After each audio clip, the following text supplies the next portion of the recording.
Hi everyone, and welcome to The Sleepy Scientist. I'm really happy you're here. Tonight, we're going to go on a calm and quiet trip to learn something amazing. So get comfy, take a deep breath, and let's enjoy this peaceful science story together. Before we start, tell me in the comments, where are you watching from and what time is it for you right now? If you like relaxing science videos, don't forget to tap the like button. Now let's begin. Long before the skies turned blue, and before the breath of trees reshaped the world, there was a time when the Earth's atmosphere was a veil of mystery. A time when oxygen was neither plentiful nor essential, but rare and almost unknown. 2 billion years ago, the Earth breathed differently. The air, if you could call it that, would not have welcomed your lungs. It was thick with gases you would not recognize, shrouded in mists of methane, carbon dioxide, and the subtle traces of ammonia and nitrogen. The sun still rose, though dimmer, filtered by a haze that turned daylight into a soft orange glow. There were no birds to sing or insects to hum. The skies were silent, the oceans were still. But even in this silence, something ancient stirred, something microscopic, invisible to the naked eye, yet destined to transform the planet forever. Beneath the water's surface, in shallow lagoons and warm coastal shallows, lived the architects of a new age.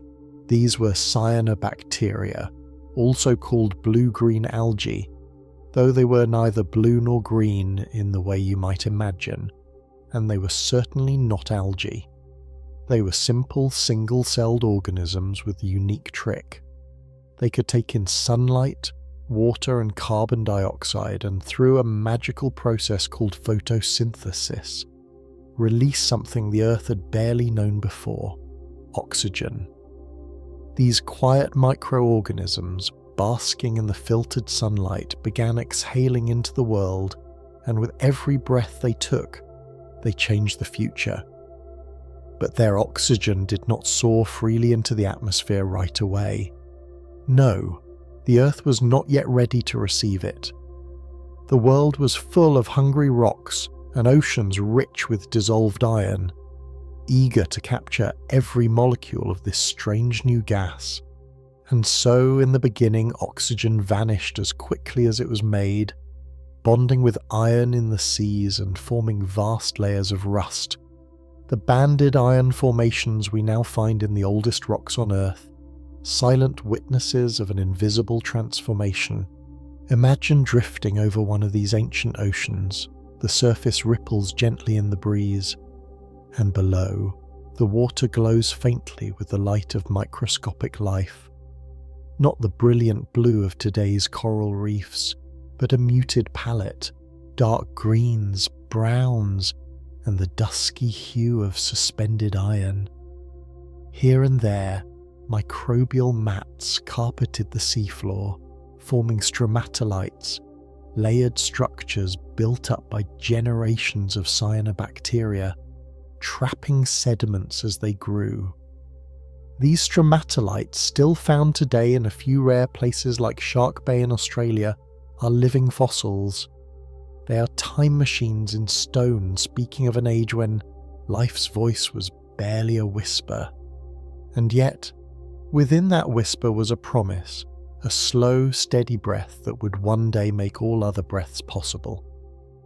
As cyanobacteria continued their quiet work, the oceans grew saturated. The iron, once free and ravenous, began to settle, trapped in reddish deposits on the ocean floor. At last, there was no more room to hide the oxygen. It began to leak into the atmosphere, molecule by molecule, slowly, almost reluctantly. The Earth, unaccustomed to this reactive newcomer, responded with both chaos and creation.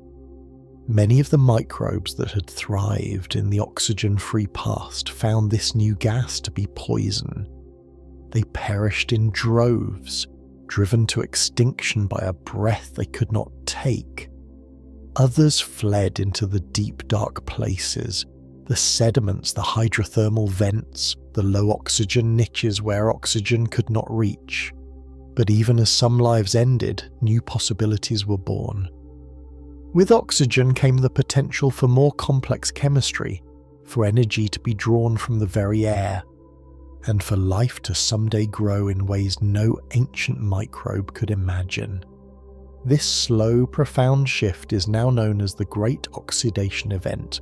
Not a bang, not a flash, but a deep and gradual exhale that took place over millions of years. Scientists still argue gently about its pace, its timing, its causes.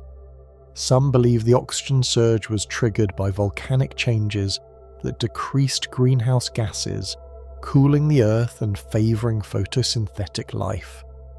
Others think it was simply the long, patient work of countless microbes, building up a surplus over time, but all agree that this was one of the most important turning points in Earth's history. The sky, once orange and heavy, began to pale.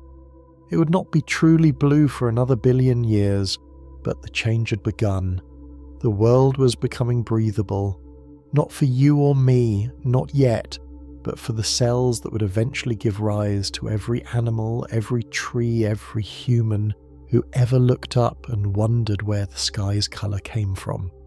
It is humbling to think that the oxygen we now inhale without thought, the air that fills our lungs in sleep and song and sorrow, was once a threat.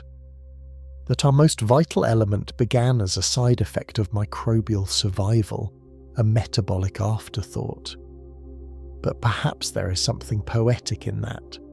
That life, even in its smallest, simplest form, does not merely exist, but reshapes the world around it. That breath can be legacy. And so, when we ask what Earth was like 2 billion years ago, we are really asking about the moment a planet began to turn toward life as we know it. A moment not marked by thunder or flame, but by the quiet work of sunlit cells exhaling into a sky, not yet ready to listen. And yet the Earth was listening in its own way. The rocks recorded every trace, layering red stains in the ocean beds. The atmosphere shifted ever so slightly, changing the chemistry of rainfall, of erosion, of temperature. Even the moon, still pulling tides close to the Earth, saw those tides begin to swirl with new life. The planet was not yet alive in the way we understand it today, but it was beginning to awaken, not all at once, but cell by cell, breath by breath. And though it would take eons before animals would stir, before eyes would open to see the blue sky, this was the first inhale, the first soft step toward the world you now call home. A world built not by giants or gods, but by the slow blooming of a sky that finally began to breathe. Let's drift deeper now into the unfolding age of breath, to the time just after the Earth had begun its slow transformation.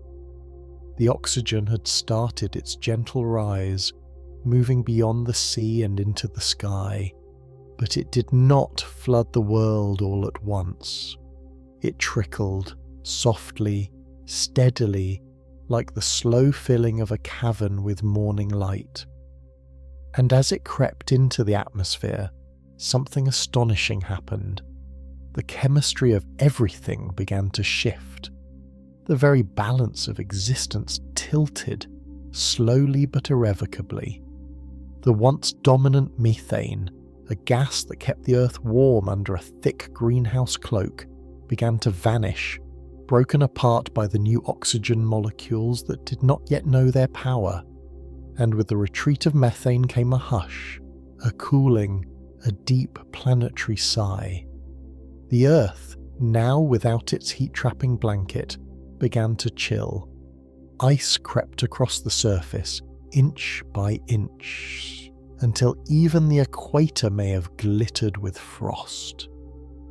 This was not merely winter, it was a global stillness, a snowball Earth, where glaciers reached the seas and silence covered continents that had not yet fully formed.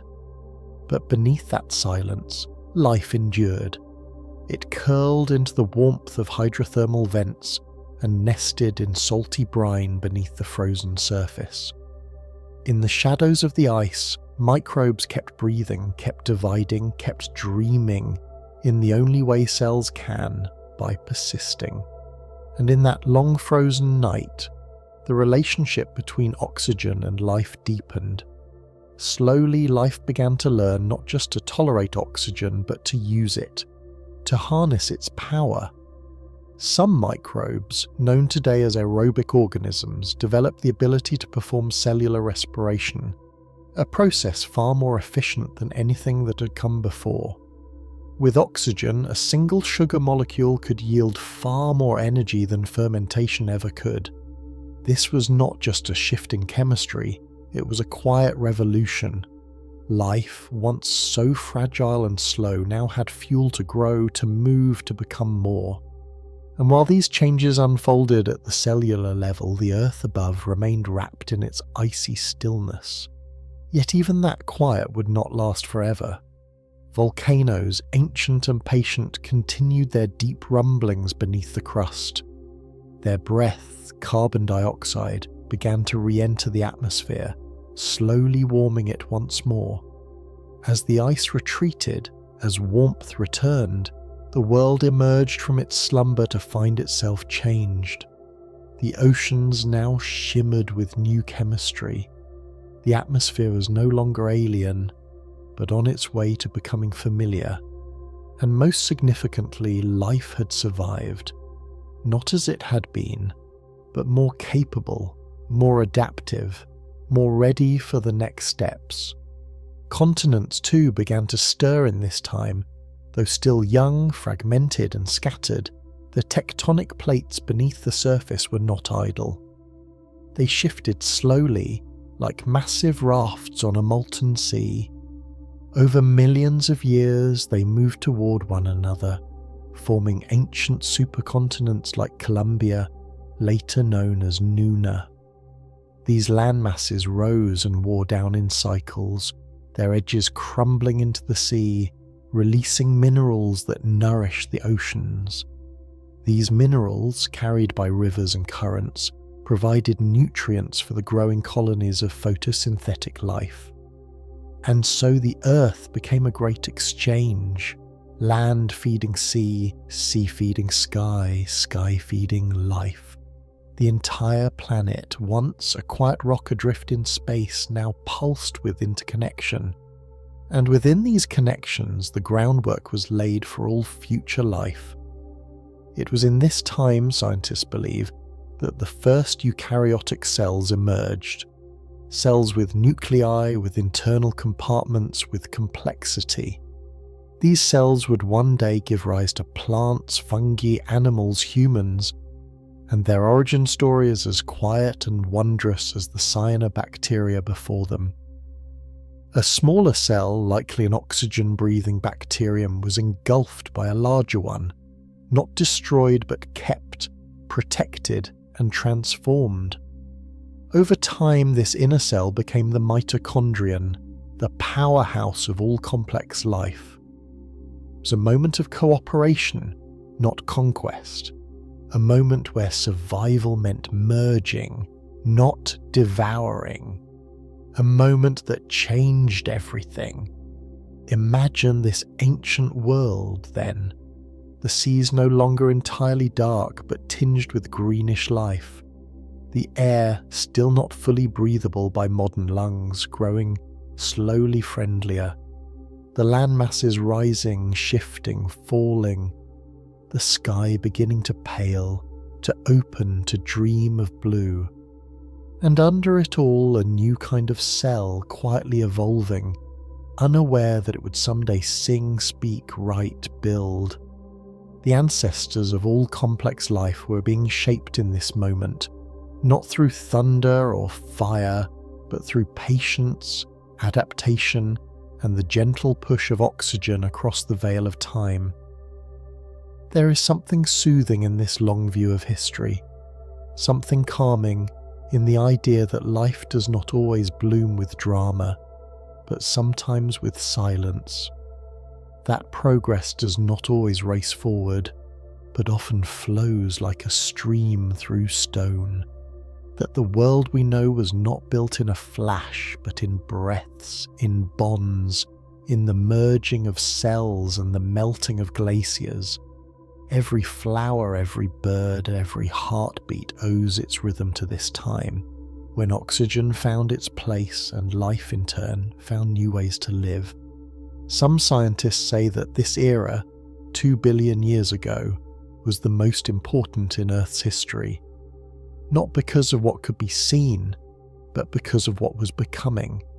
The hidden rise of oxygen, the quiet birth of complexity, the beginning of the end for simplicity. Others wonder if this was simply a threshold, a necessary pause in the unfolding symphony of time, where the instruments were being tuned before the music began. In either case, it is clear that the Earth was learning.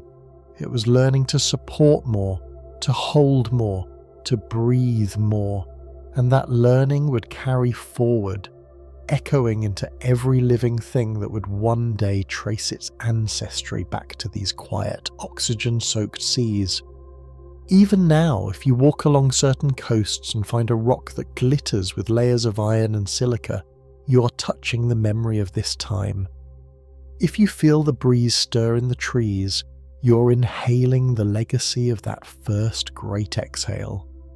If you look up at the sky and wonder at its colour, you're watching the end result of an ancient invisible revolution.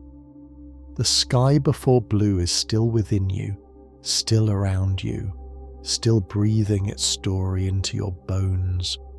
And though we cannot see that ancient world with our eyes, we carry its whispers in every cell, in every breath, in the long, slow poetry of our existence. Now let us drift into the quiet resolution of that long ago age, to the final slow breaths of Earth's 2 billion year transformation, when the work of oxygen had not only begun, but had reached into every hidden place of the planet. The sky was still not yet the blue we know, but it had softened.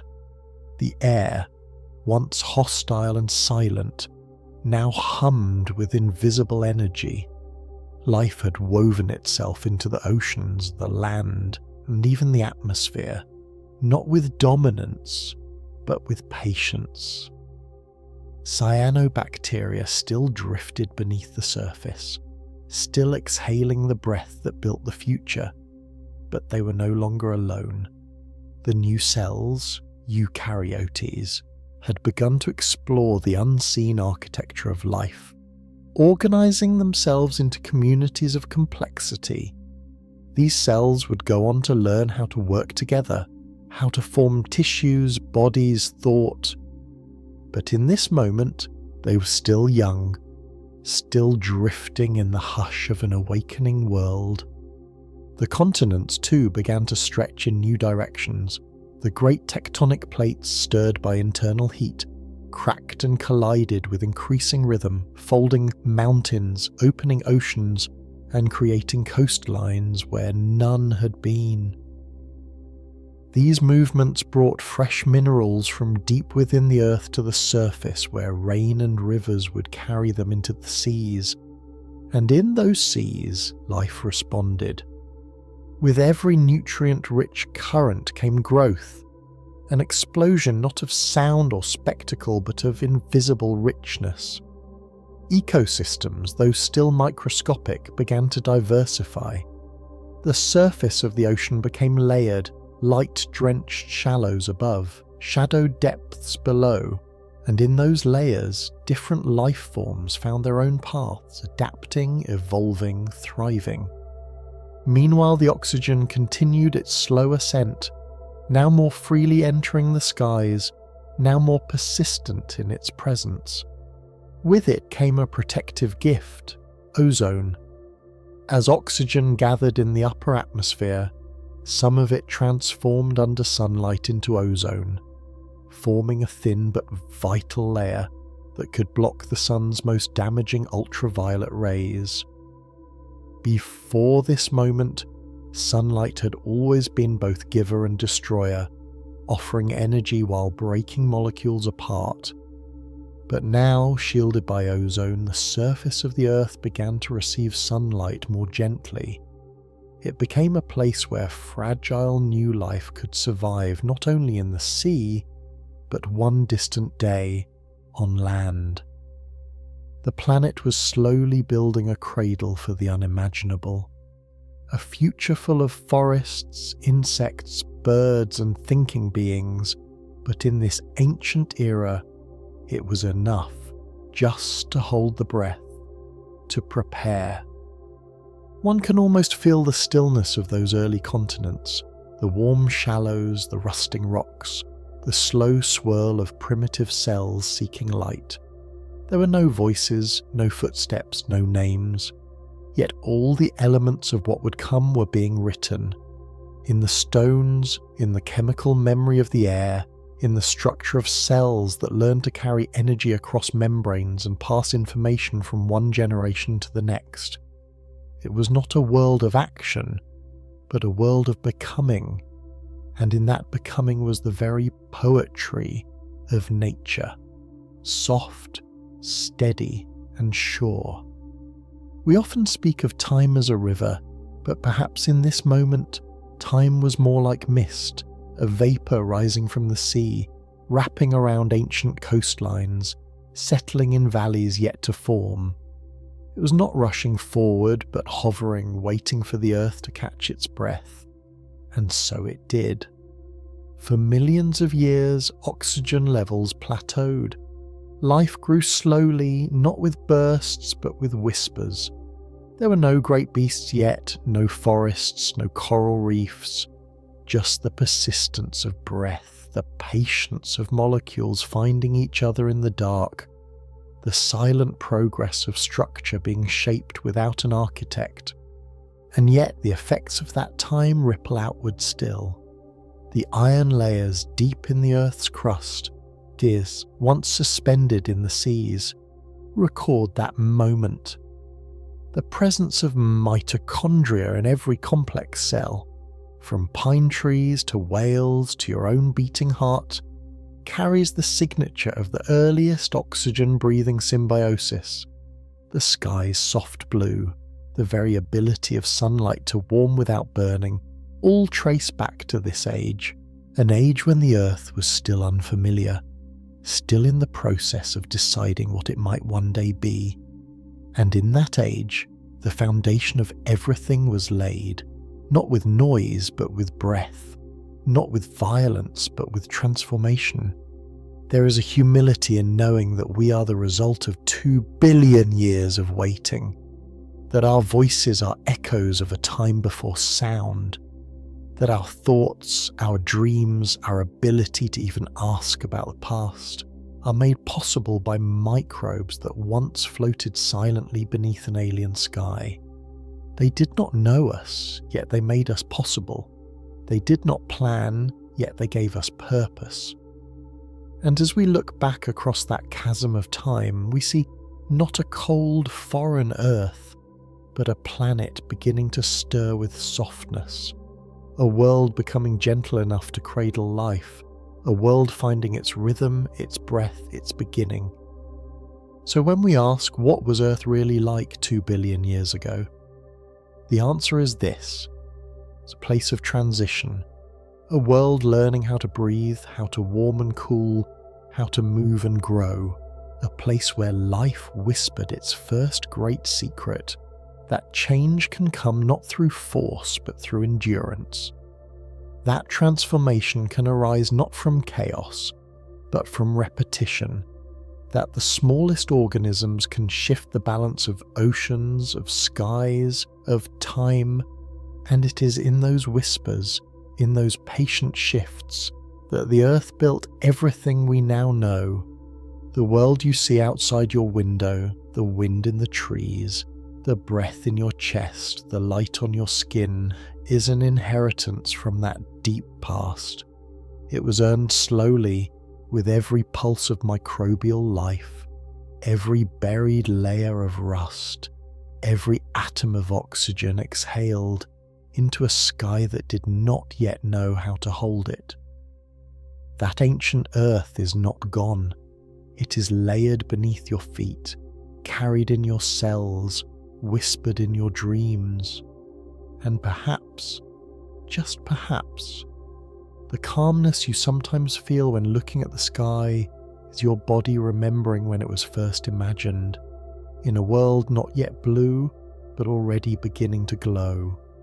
Long before maps were drawn or borders traced across landscapes, the Earth's surface was already on the move. But it did not move in haste or with sound.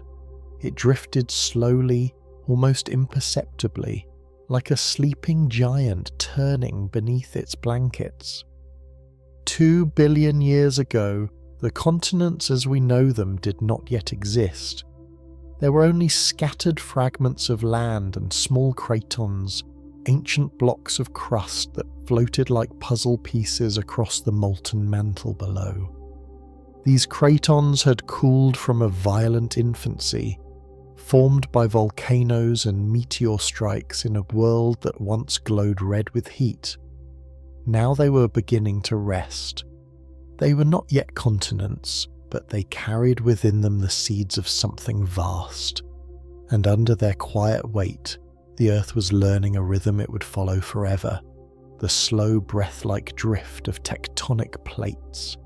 Beneath these primordial rafts of stone lay the asthenosphere, a semi-fluid layer of molten rock that flowed so slowly it seemed solid. But it was always in motion. Driven by heat from Earth's deep interior, this hidden layer pushed and pulled the surface crust above, ever so gently, like the turning of tides under an invisible moon. The heat rose from the planet's core, a still glowing reminder of Earth's violent birth. This heat, in its patient rise, created currents of convection, circulating within the mantle and lifting the cratons, separating them, colliding them. And though the movement was slow, a few centimeters each year, it was relentless. Over millions of years, even the slowest motion reshapes the face of a planet. In this ancient time, the drifting fragments of crust were beginning to coalesce. Some joined together in a slow embrace to form supercontinents, vast landmasses that would shape ocean currents, wind patterns, and the distribution of life for eons to come. Scientists believe that around 2 billion years ago, the supercontinent known as Columbia or Nuna may have begun to form. Its birth was not marked by thunder, but by pressure. Pieces of Earth's crust, worn by time and tide, merged under the deep weight of gravity and heat. Mountain ranges rose where the land collided, only to be worn down by wind and rain in the millennia that followed. The Earth was already sculpting its body, slowly tracing the outlines of lands yet unnamed. Imagine drifting high above that ancient Earth, looking down on a world unfamiliar yet faintly recognizable. The ocean stretched across the globe, vast and dark, its surface occasionally broken by the jagged edges of early land masses. The skies, still tinged with methane and lacking the bright clarity of today's atmosphere, would cast a golden hue upon the waves, and there, nestled together, were the silent ancestors of our continents, uncarved by rivers, untouched by roots, not yet home to any walking creature. The silence was profound but not empty, for beneath the surface things were stirring.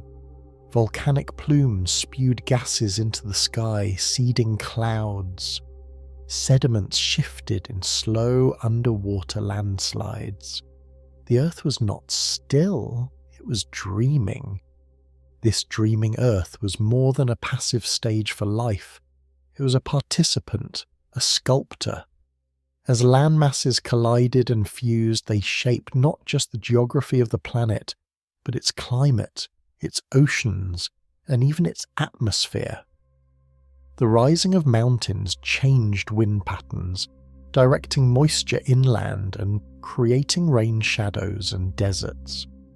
The placement of land around the equator or poles affected how heat was distributed across the globe, triggering ice ages and warm periods. The drifting of continents altered the chemistry of the seas as erosion delivered nutrients into the water, feeding microbial blooms that would in turn affect oxygen levels. In this way, geology and biology were already entwined in a delicate invisible dance, and the Earth, in learning to drift, also learned to recycle itself. The edges of continents, where plates met and sometimes slipped beneath one another, became sites of seduction, places where old crust sank back into the mantle to be melted and reborn. This process, plate tectonics, is now known as one of the planet's great regulators. It builds mountains, opens oceans, recycles minerals, and even shapes the carbon cycle that balances the Earth's temperature. It is not fast nor loud, but it is vital. And it began in earnest during this ancient time, when the continents were still gathering their strength and the Earth was finding its slow wandering pace. Within the crust itself, deep changes were taking place. As heat and pressure acted upon minerals, the rocks beneath the surface began to change form, becoming metamorphic, altered not by force alone but by time and temperature. These rocks, once simple, now held secrets in their crystals, clues to the temperatures, pressures, and chemical conditions of the ancient Earth. Geologists today, using these rocks as windows into the past, can trace the stories of vanished mountains, forgotten volcanoes, and seas that dried up long before anything crawled upon the land. The Earth's memory is stored in stone, layered and locked away but never lost. And perhaps most remarkably, in these early drifting times, the first whispers of ecosystems on land may have begun, not forests or animals, but simple microbial mats, clinging to the edges of newly exposed rock. Carried by winds or rising from beneath, these hardy organisms may have begun to colonize the bare stone, slowly breaking it down into soil, beginning the long transformation of land into something that could one day support roots, wings, and feet. These were not lush gardens, but the first sketches of habitability, and in those sketches, the promise of everything we now know. So when we imagine Earth 2 billion years ago, we must picture not chaos, but subtle movement, not noise, but not light, but heat. The continents did not crash together like waves, but pressed and merged like slow tectonic poetry. The surface of the Earth was a canvas, and the mantle below was the unseen hand, gently pushing and pulling, shaping the lands we now walk on. The slumbering continents were not still. They were dreaming of the world to come. Let us drift deeper into this era of slow awakenings, where the continents, once fragmented and scattered like broken shells upon a tide, were now pressing together with unspoken intention. The supercontinent Columbia was not a sudden birth, but the result of ancient wanderings, of land masses pulled slowly across the face of the planet by the silent breathing of the mantle below. Over hundreds of millions of years, these drifting cratons, Laurentia, Baltica, Amazonia, and others, found one another in a patient embrace. Their meeting was not peaceful.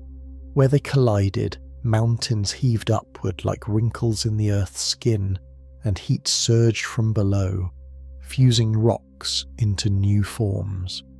Yet from this pressure, a unity was formed.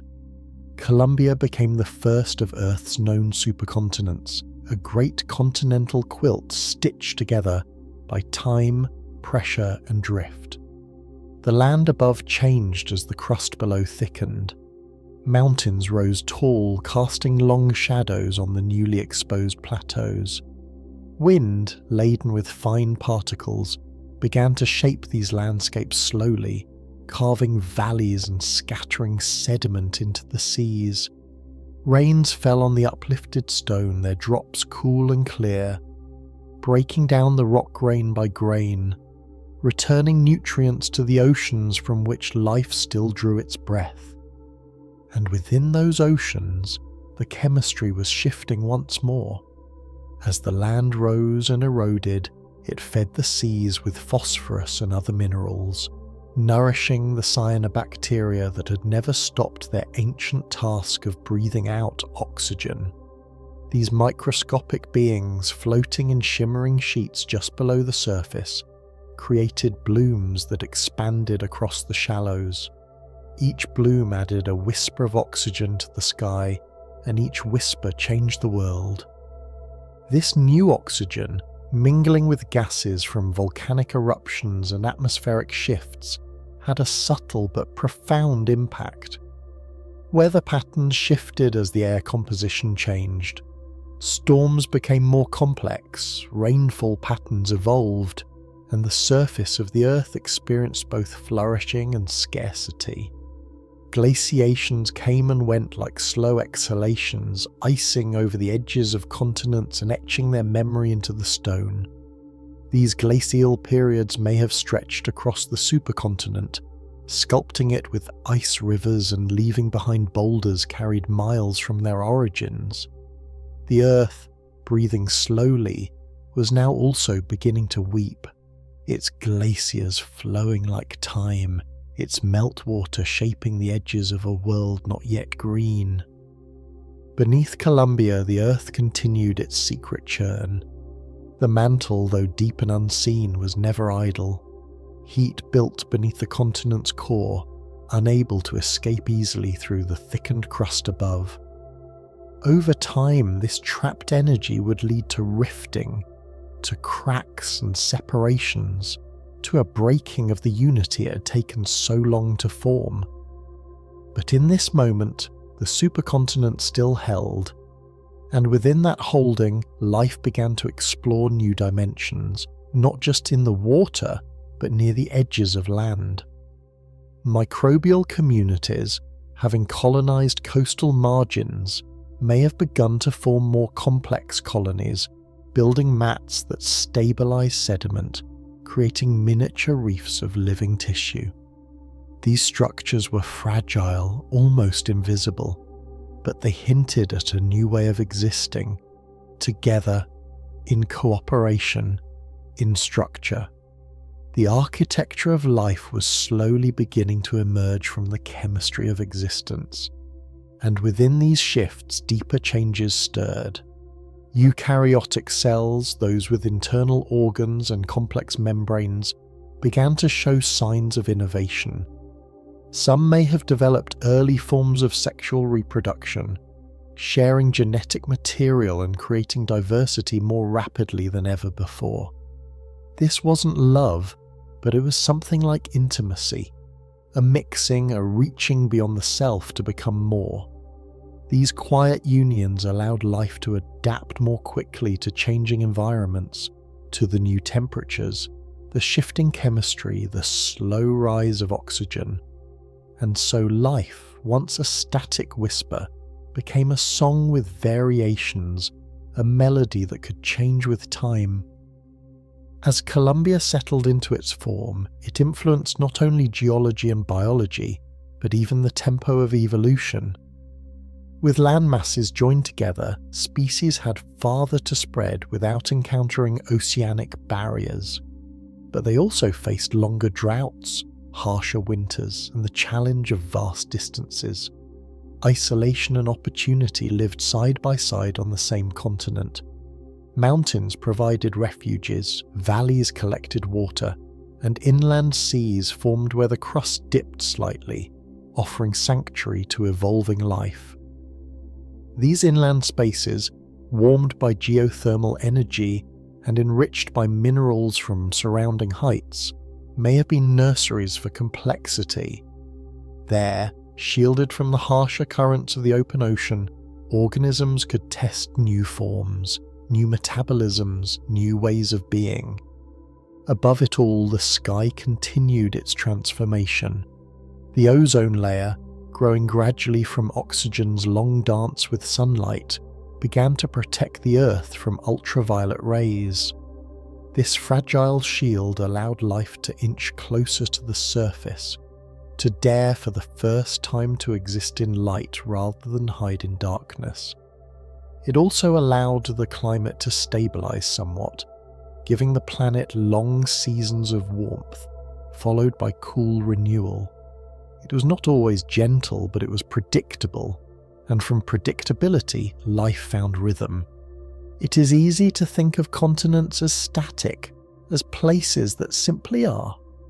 But in this ancient time, they were alive in their own way, not breathing, but shifting, pressing, growing.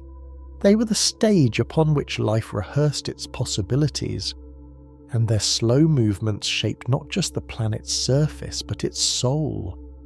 Because where land meets sea, and mountain meets sky, and heat meets stone, something more than matter is made. A potential awakens. A readiness to hold forests, to cradle rivers, to carry the footsteps of dreamers and makers and rememberers. So we see in Colombia not just a mass of stone but a silent epic, a continent that rose from fragments, endured collision, invited glaciers, and hosted the first fragile architectures of complexity.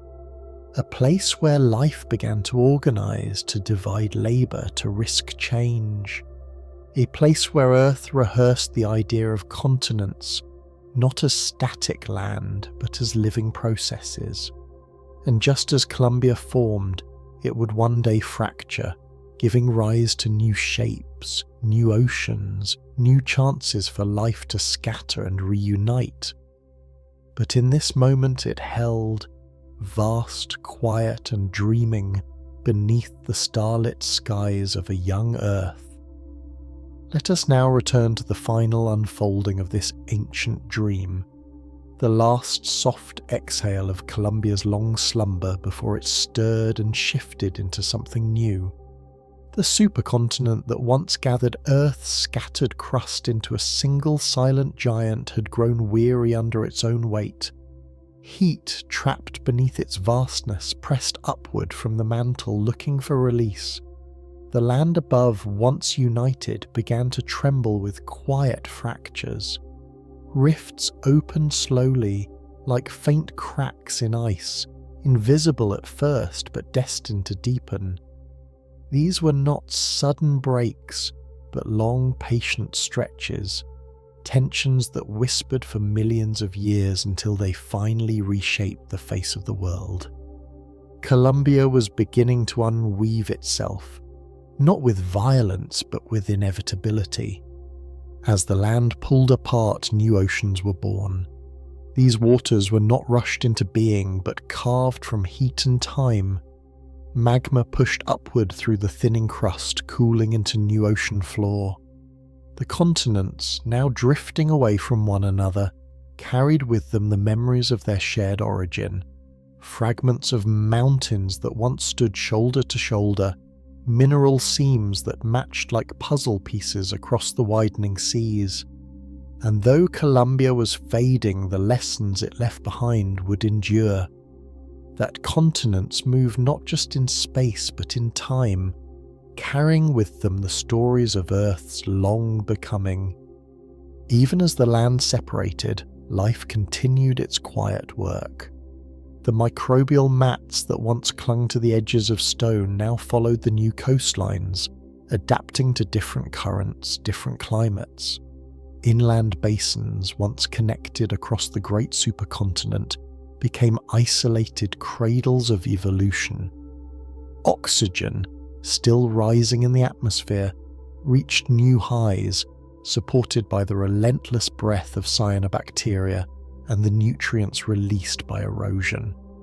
Each river that flowed from mountain to sea carried with it the materials of transformation: iron, phosphorus, calcium, offered to the oceans where life still thrived in invisible abundance. In the oceans themselves, eukaryotic life was beginning to take new forms. Some cells became larger, more specialized, developing the first precursors to tissues. Others began to form simple colonies where individual cells worked together, dividing labor and function. This was not yet the age of animals, but it was the shaping of potential.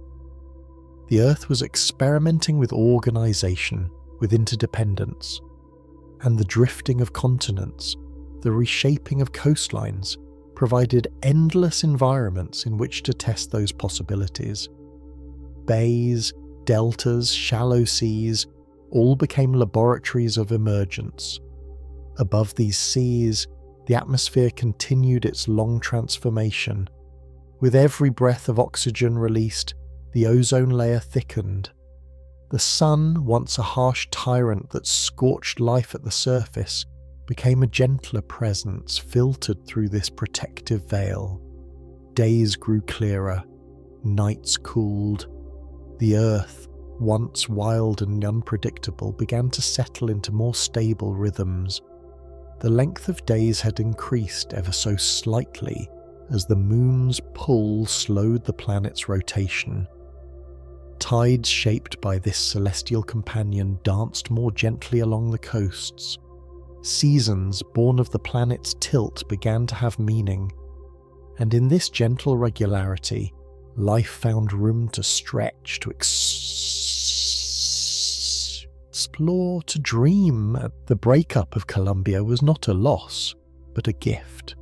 It scattered land across the planet, increasing coastlines, creating isolated pockets where new ecosystems could take root. It set in motion currents that would carry warmth and nutrients around the globe, connecting far-off waters in slow, swirling loops. It ensured that life would never be confined to one place, that evolution would have space to diverge, to repeat, to surprise. And in this spreading out, the earth became more than a place of stone and sea. It became a mosaic of possibility. Today, the remnants of Columbia still exist. They lie hidden beneath modern continents, locked within ancient rocks that bear the scars of that long-ago joining. Geologists read these rocks like scripture, tracing the signatures of minerals, the alignments of magnetic grains, the fold of metamorphic belts. In them they find evidence of the heat, the pressure, the drift. They find echoes of a world where no human had ever stood, yet whose silence built the ground beneath our feet. Every mountain ridge, every desert plateau, every coastline that curves gently into the sea, all of them carry the memory of a drifting earth. And so we arrive at the close of this chapter in Earth's ancient song. The slumbering continents, once gathered in a quiet embrace, have stretched, sighed and parted. But in doing so, they taught the planet how to move. They taught life how to follow, how to adapt, how to reach across divides.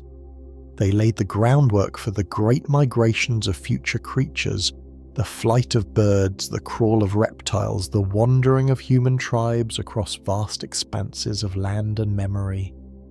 The continents are not still. They are always in motion, even now. Beneath our cities and forests, beneath oceans and tundra, the plates continue their slow drift, carrying us unknowingly across the map of deep time. Perhaps that is the most gentle truth of all, that even the firmest ground is not truly still.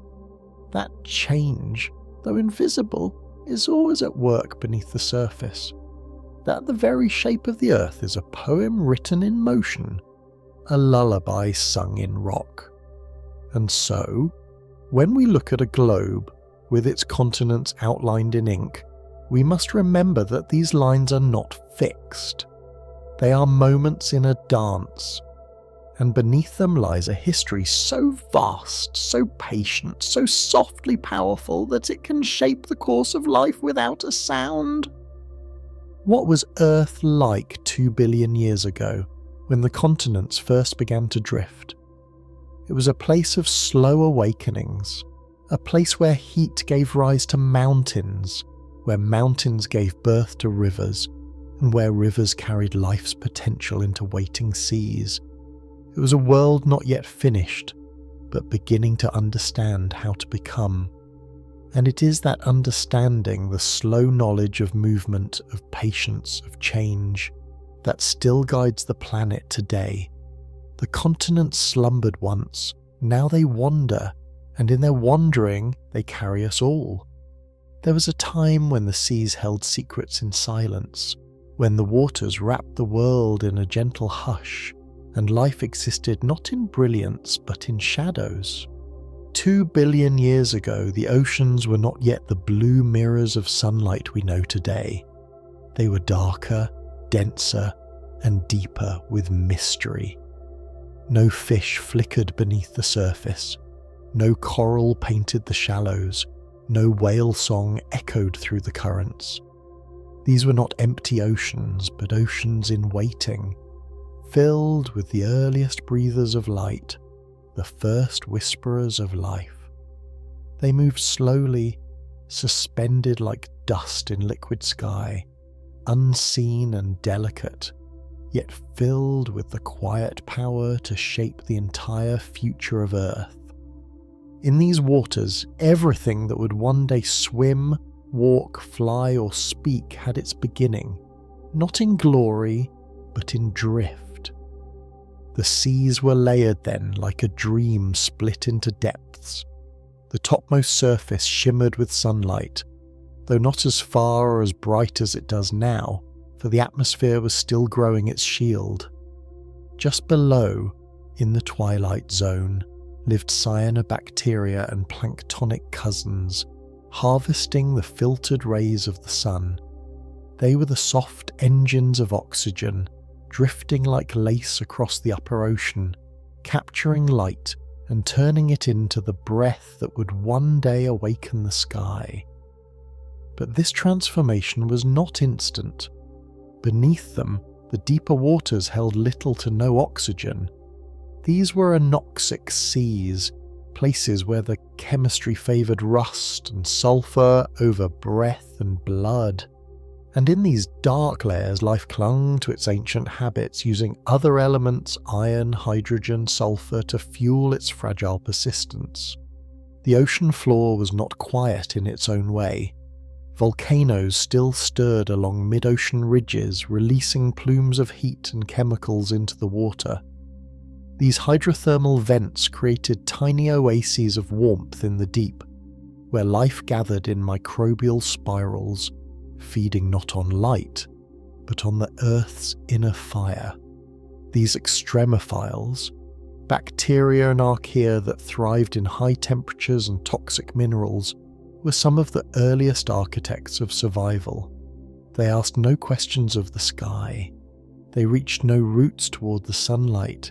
They simply endured, shaped by pressure, eaten time. Their legacy endures still in the DNA of every living being, a reminder that life does not need perfection to begin, only persistence. Above them, the microbial world carried on in quiet complexity, floating in the shallows, growing in sheets across submerged rocks, or forming domes of living slime. These organisms interacted with their environment in profound, if silent, ways. They shaped the chemistry of the water, released gases into the air, and formed structures we can still find in ancient rocks today. Stromatolites, those layered formations made by microbial mats, tell us of a time when life was communal, not competitive.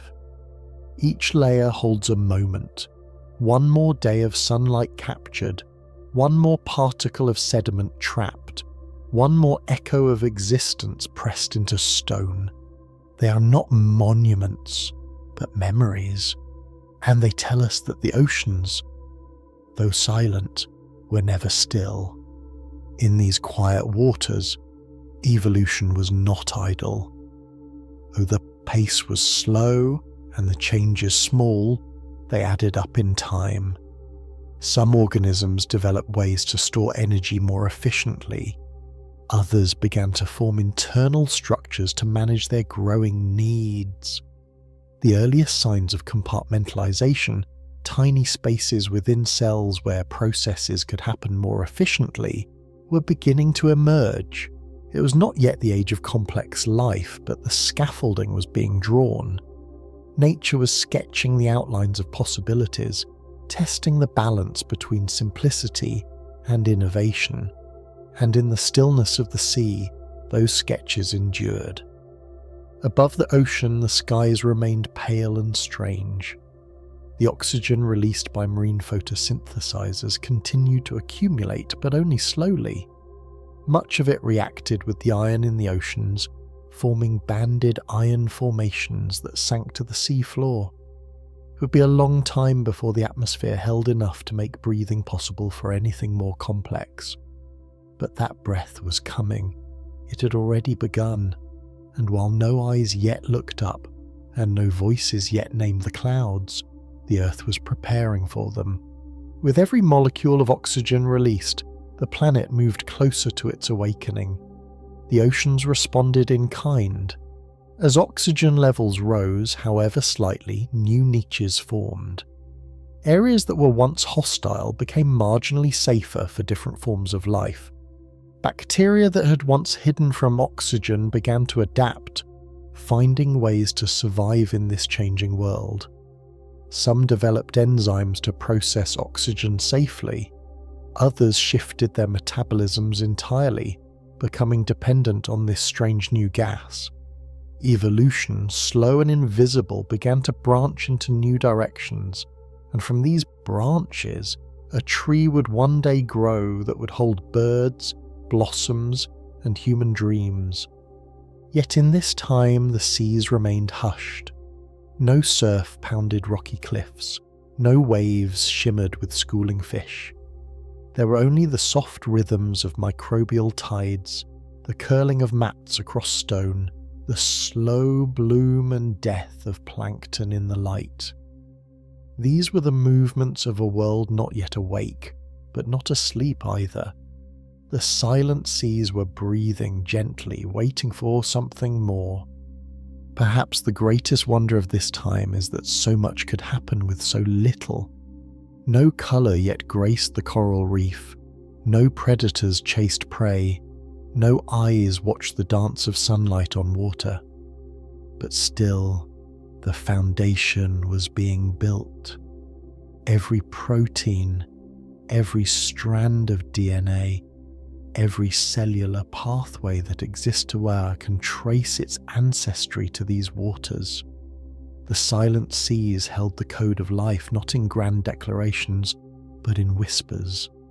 They did not rush. They did not rise in splendor. They simply existed, and in their existence they became. To look back now is to see not emptiness, but becoming. Not stillness, but shaping. The earth was not yet a garden, but it was no longer barren. The seas were not lifeless, but they asked for patience, they asked for silence. And in that silence, life lingered, dreamed, and prepared.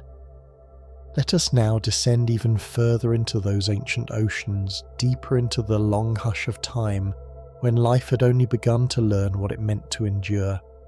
Though the surface shimmered with early photosynthesizers and drifting plankton, the majority of the sea remained cloaked in shadows, cool, dark, and heavy with unbreathable chemistry. These deeper layers were a world apart, cut off from the light, and yet they were not empty. In the cold black of the mid-depths and abyssal plains, life pulsed with quiet defiance. Microbes clustered around mineral-rich seeps and hydrothermal vents, forming vast microbial carpets, unseen but teeming. They fed on sulfur and iron, not on sunlight. These were the children of the Earth's core, shaped by pressure and flame, thriving where fire kissed water in silence. The ocean at this time was a strange paradox, rich in nutrients yet poor in oxygen, full of energy yet devoid of large complexity. It was a place that nurtured life but did not yet celebrate it with flourish. Instead, it rehearsed the chemistry of possibility. Microorganisms developed new metabolic pathways to survive in a changing ocean. Some began to specialize, processing sulfur compounds in narrow temperature ranges. Others adapted to iron-rich environments using rust not as a byproduct but as a partner. These microscopic shifts laid the groundwork for diversification. Slowly, the microbial world became a web of interactions, where the waste of one organism became the food of another. Communities formed not out of kindness but necessity. These communities are the first ancestors of ecosystems. On the seafloor, sediments gathered in layers built not just by tides and erosion, but by the slow rain of dead microorganisms falling from above. Their bodies, too small to see, became the dust of the ocean bed, forming thick mats of carbon-rich deposits that would one day turn to stone. In these sediments, more life nested: anaerobic microbes, archaea, fermenters. Together they formed microbial loops, cycling elements through pathways as intricate as any rainforest, though hidden from sight and silent as breath. They did not build cities. They did not form creatures, but they built continuity. They turned the chaos of chemistry into the whisper of biology. At the edges of continents, shallow seas became stages for more structured microbial life.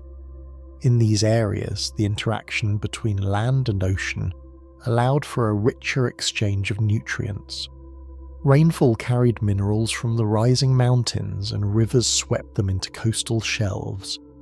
Here, oxygenic photosynthesizers flourished, building dense microbial mats that stabilized sediment and formed reef-like domes.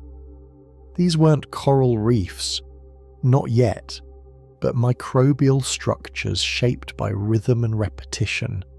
They trapped grains of sand, filtered water, and grew layer upon layer, year after year.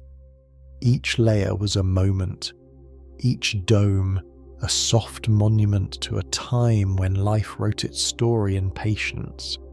It is easy to miss the beauty in these ancient systems. There were no predators, no prey, no colour or motion to catch the eye. But in the chemistry of these quiet waters, something magnificent was unfolding. Molecules learned to speak to one another. Cells began to recognize kin and stranger. Genetic material was shared, copied, altered, passed on. Mistakes were made, some fatal, some fruitful. Through these errors, evolution took its first real steps. Some microbes began to develop membranes more complex than before, folded and layered, allowing for more efficient energy processing. Others evolved ways to protect their DNA from the corrosive touch of oxygen, which was growing slowly more present in the surface layers of the sea. And so the vertical structure of the ocean began to matter in new ways. The surface was bathed in intermittent light and slow oxygenation. The mid-depths were dark, cold, but nutrient-rich. The deep sea was hot in some places, cold in others, yet stable, quiet, ancient. Each zone offered something unique. Each zone demanded its own kind of adaptation. And in these varied spaces, life responded not with speed, but with diversity, not with size, but with subtlety. Complexity was not yet widespread, but it was gathering like a storm far off on the horizon, barely audible, but already on its way. Above, the atmosphere continued its transformation. The oxygen released by surface microbes altered the chemical balance of rainfall. Raindrops that once fell rich in carbon now began to carry new substances, oxidized forms of sulfur and nitrogen that would acidify the surface and change the chemistry of weathering. These new raindrops carved the land in new ways, accelerating erosion, drawing more minerals into the sea. Each drop carried the influence of life back to the oceans, feeding the very organisms that had exhaled its invisible burden. It was a planetary cycle of give and return, carried out in silence and repetition. And within the cells themselves, the changes grew more daring. Some developed early skeletons, not bones, but internal scaffolding of proteins and minerals.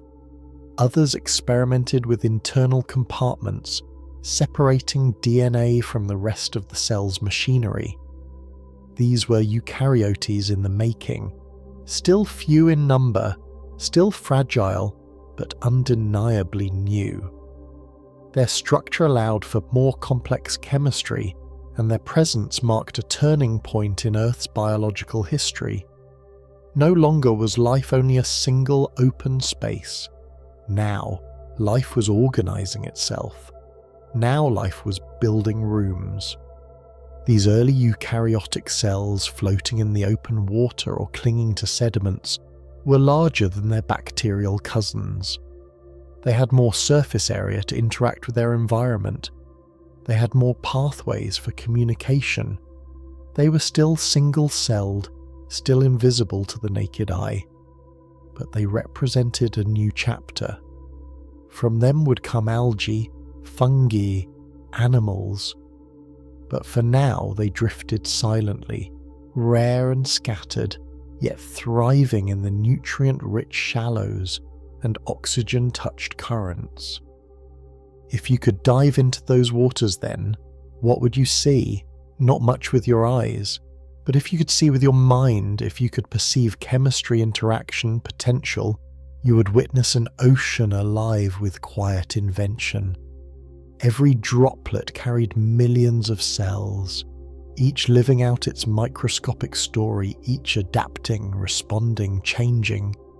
It was a sea of whispers, of experiments, of rehearsals for futures not yet imagined. And in that rehearsal, the Earth was preparing itself for everything to come. The silent seas did not shout their triumphs. They did not erupt in spectacle. They lingered. They layered. They learned. And in their shadowed stillness, they held the breath of all that would follow. Let us now ease into the final moments of this long hushed chapter, where the silent seas reached a quiet turning point. The oceans, once only domains of simplicity, had slowly become workshops of transformation. The light above, the minerals from land, the drifting nutrients from death and decay, all had woven together into a slow, unseen current of evolution. By the end of this ancient era, something subtle but monumental had taken place. The silence had deepened into structure. The chemistry had shifted into conversation. The shadows, once static, had begun to stir with intention. Life, after billions of years in single-celled solitude, was beginning to organize not just within, but with each other. Though still invisible to any future human eye, early colonies of eukaryotic cells began forming, groups of organisms that didn't just float near one another, but stayed connected.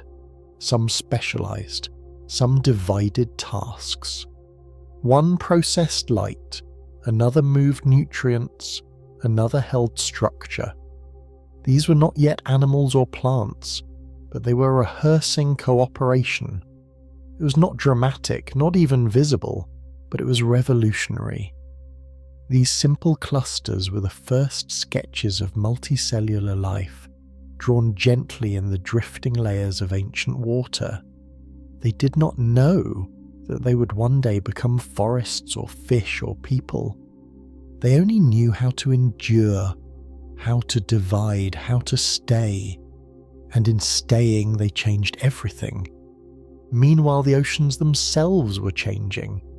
The oxygen levels in the shallow seas continued to rise, no longer fully consumed by iron or other reactive elements. With this new breath came danger and opportunity. For some organisms, oxygen remained a threat, an oxidizer of delicate biochemistry, but others had adapted, evolved enzymes to neutralize it, even use it, and those that did gained something powerful, a new source of energy.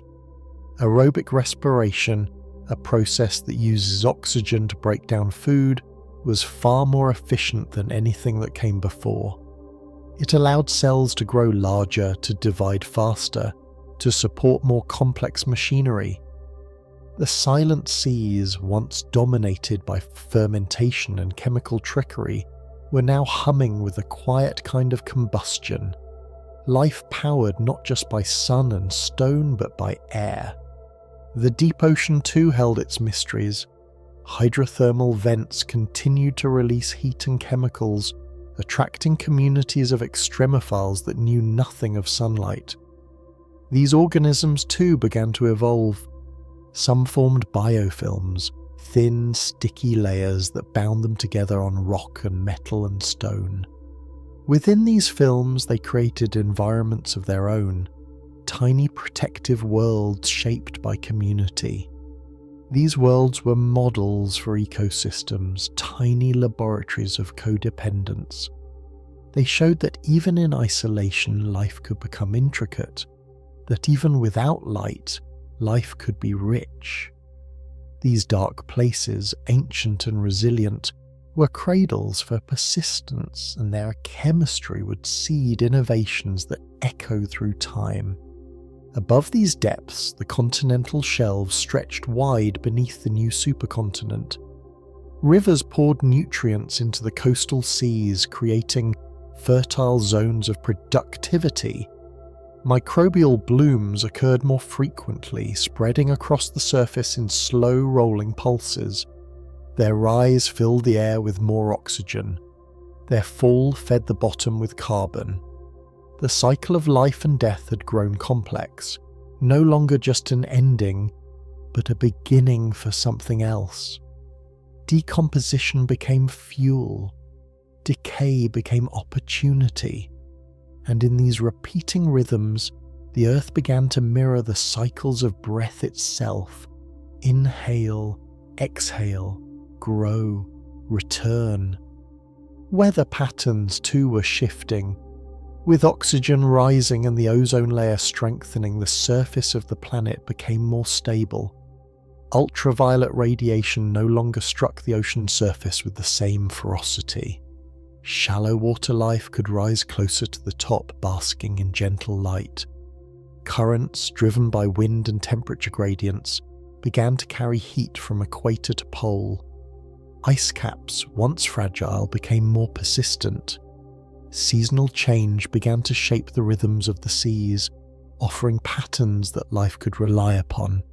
Predictability became a foundation for complexity. The Earth, once chaotic and wild, was becoming a place where life could plan, not just react. And within the cells themselves, the changes grew bolder. Some eukaryotes began storing genetic material in greater volumes, duplicating it, rearranging it. Mutations that once meant disaster now sometimes meant innovation. A new protein here, a new shape there. Over vast timescales, these small differences added up. Cell walls became more flexible, cytoskeletons grew more elaborate, communication between cells became more specific. The code of life was not just copying, it was composing. One of the most extraordinary transitions of this time was the emergence of sexual reproduction. It did not arrive all at once, but as a series of steps, cells exchanging bits of genetic material, fusing, reshaping themselves. This allowed for even greater diversity, greater adaptability. evolution gained a faster rhythm, a new beat that would carry forward into every animal, plant and fungus. The quiet mingling of genes was the beginning of individuality, of variation, of the ability to not just survive but to become different. And from difference came creativity. The earth, through its oceans, was beginning to imagine. By the close of this age, the silent seas had become the architects of everything. Without them, there would be no breath, no blood, no bone. Every living thing still carries their signature: cellular membranes, internal structures, metabolic rhythms that trace back to these ancient waters. The DNA you carry in your body sings of these seas. The oxygen you inhale is part of their legacy. The warmth of your blood, the rhythm of your heart, the structure of your thoughts, they are all gifts passed down from a world that lived before sound. So what then was life like in the seas 2 billion years ago? It was not loud, it was not large, it was not fast, but it was deeply, profoundly alive. It was a world of soft endurance and quiet becoming, of cells learning how to speak and share and divide, of molecules shaping one another through touch and time. It was a world that taught the planet how to support complexity, how to breathe slowly, how to build futures from the smallest pieces. And though the waves then made no sound, though no eye looked upward from below, those waters were never still. They were the breath of the world, drawn long and deep, preparing for the shout of forests and the roar of oceans to come. In their arms they taught everything that would one day sing: how to wait, how to build, how to live. Before the green of leaves, before the hush of forests, before petals open toward the sun and vines climb toward sky, there was a time when the earth breathed without colour, a breathless world, not in stillness but in absence, a planet wrapped in invisible gases, untouched by the quiet miracles of roots and stems and seeds. It was a world in waiting. The air, though beginning to hold traces of oxygen, remained a stranger to the sweetness of plant-scent breath. No trees shaded the land, no mosses softened stone, no flowers opened with the morning. But beneath this apparent emptiness, something profound was stirring. The earth, so long sculpted by fire and water, was now learning a new kind of alchemy, one that would be practiced not in magma or tide, but in green. In these early days, the continents had stretched apart, the supercontinent Columbia giving way to drifting plates and widening seas. Rivers carved their paths through barren stone, carrying minerals from the ancient highlands to the low places, feeding microbial mats in coastal shallows. These mats, already masters of photosynthesis, continued their endless task of turning light into life. But they were still water-bound, clinging to rocks, drifting just beneath the surface, limited by their need for moisture and protection. They were not yet plants. They were ancestors, the soft, silent architects of a breath yet to come. Slowly, across thousands of millennia, their descendants would learn to push further, to endure drier air, harsher light, colder nights. But in this moment they waited. The atmosphere held its own slow secrets. Oxygen was rising, but the balance remained fragile. Methane, once dominant, had declined. Carbon dioxide continued to shape climate, though now challenged by the effects of photosynthesis. And still, nitrogen reigned as the most abundant gas, silent and inert. Without plants to bind and shape the landscape, the planet's skin was bare. dust blew freely across the continents, carried by winds unbroken by canopy or cliff. Rain fell and vanished into thirsty stone. Erosion sculpted without resistance. The air, though not truly empty, was unanchored, a vast, shifting breath without anchor or rhythm. Yet life had begun its tentative reach toward land. Lichens, strange partnerships between fungi and photosynthetic microbes, may have been among the first pioneers, clinging to rock faces, surviving on dew and light alone. They tested what it meant to live outside the sea. Their bodies were tiny, flat, and slow-growing, but they changed the stone they touched, breaking it down into soil, one grain at a time. These early organisms were not trees, but they were the first whisper of roots. The Earth's crust, once indifferent to life, began to soften under their touch, and from that softening would one day grow forests. Back in the oceans, the precursors of plants were beginning to experiment with complexity. Green algae, single-celled and colonials, drifted in sunlit currents, capturing more and more energy, building stronger walls, forming structures that hinted at leaves, at stems, at purpose. Some began to store energy in new ways, creating starches that could be used during darker times. Others evolved flagella to swim toward light. Still others began to clump together, forming filaments and sheets, the earliest echoes of tissues. These were not yet terrestrial, but they were no longer simple. Each adaptation was a question. How far can we grow? How much light can we hold? How long can we endure? As oxygen rose, subtle but transformative changes echoed across the planet. The ozone layer grew stronger, thickening in the upper atmosphere, shielding the surface from ultraviolet radiation. This invisible barrier allowed more life to edge into shallower waters, into tidal zones, and eventually onto moist shorelines.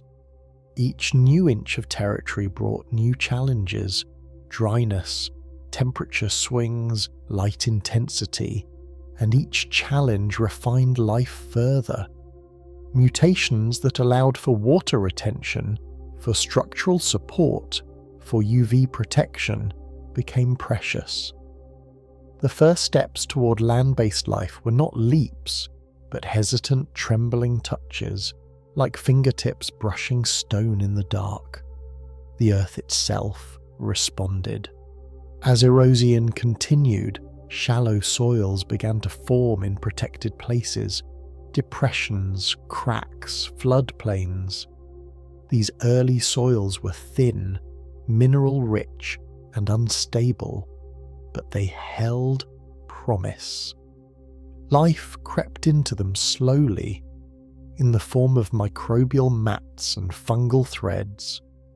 The fungi, ancient and adaptable, formed vast underground networks, connecting cells, transferring nutrients, building bridges between life forms.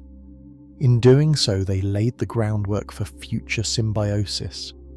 One day they would join with the roots of plants in perfect partnership.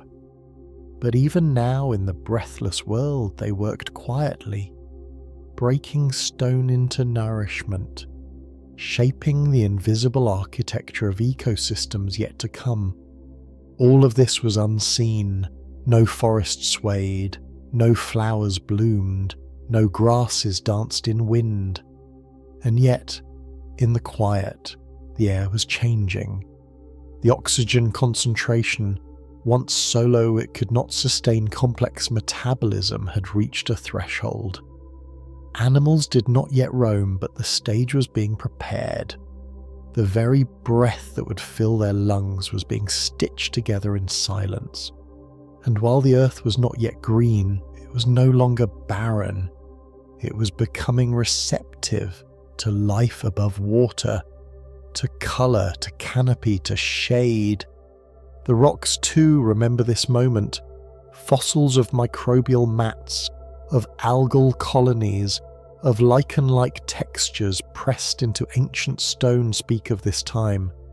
The bands of oxidized iron, once deposited only in deep time, became rarer, signalling that oxygen was no longer trapped in oceans alone, but lingering in the air. Sediments changed composition, trace elements shifted. The planet was recording the slow approach of greenery. But still, the land was quiet. Still, the wind passed unfiltered. Still, the breath was thin and scattered. And yet, in every drop of rain, in every ray of light, in every molecule of carbon transformed by a photosynthesizing cell, the future pressed closer. The breathless world was drawing its first fragile inhale, not yet audible, not yet strong, but undeniably real. To imagine Earth before plants is to imagine a sky with no blue reflected in leaf, a ground with no rustle or sway, a horizon with no silhouette of tree or bloom, and yet it is also to imagine the greatest promise, that life was preparing, learning, inching forward. That even in absence there was becoming, that even without breath, something was learning how to breathe. Now imagine the earth still wrapped in this pale hush, where silence lingered over barren plains and the sky hung above without the filtering lace of leaves. The world was not lifeless, but breathless still, and yet its lungs were forming, slowly, quietly across ages measured not in moments, but in the weight of stone. Green had not yet arrived to cloak the land, but it was already whispering at the edges. In the shallows and moist rock crevices, algae were evolving into more intricate forms, building upon their aquatic roots. These early photosynthetic beings, bathed in light and suspended in thin films of water, had begun assembling the machinery of transformation, structures that allowed them to hold moisture longer, pigments that protected them from the glare of an increasingly exposed sky, and new ways to store energy for days when light dimmed or vanished. They were not yet plants, but they were drawing the blueprint. In the thin soils of early riverbanks, fungal threads spread like ghostly veins, invisible beneath rock and sand. Mycelial networks extended across meters, breaking down minerals, softening stone into dust, forming the first partnerships with microbial communities. Some even reached toward the algal pioneers, sharing water and nutrients through the delicate exchange of cellular bridges. This early union between fungi and photosynthetic cells would one day become the root fungal symbiosis that supports nearly all modern plants.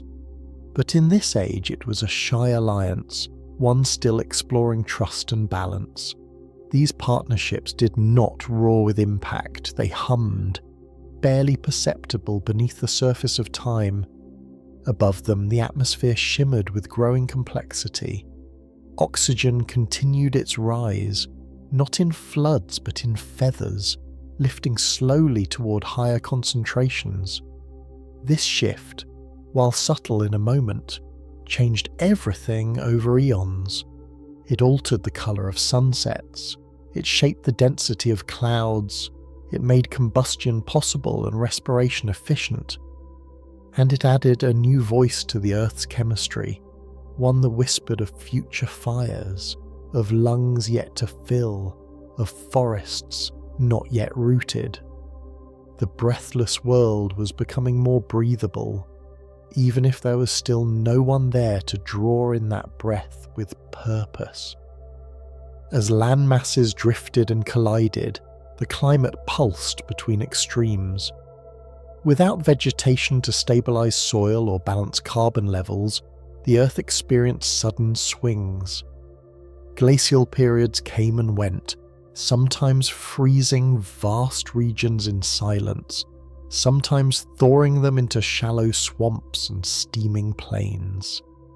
These changing landscapes provided endless opportunities for life to attempt new forms. Algae, now existing in both fresh water and brackish conditions, experimented with shapes and reproduction. Some anchored to rocks with proto-roots, others stretched into simple fronds catching more light.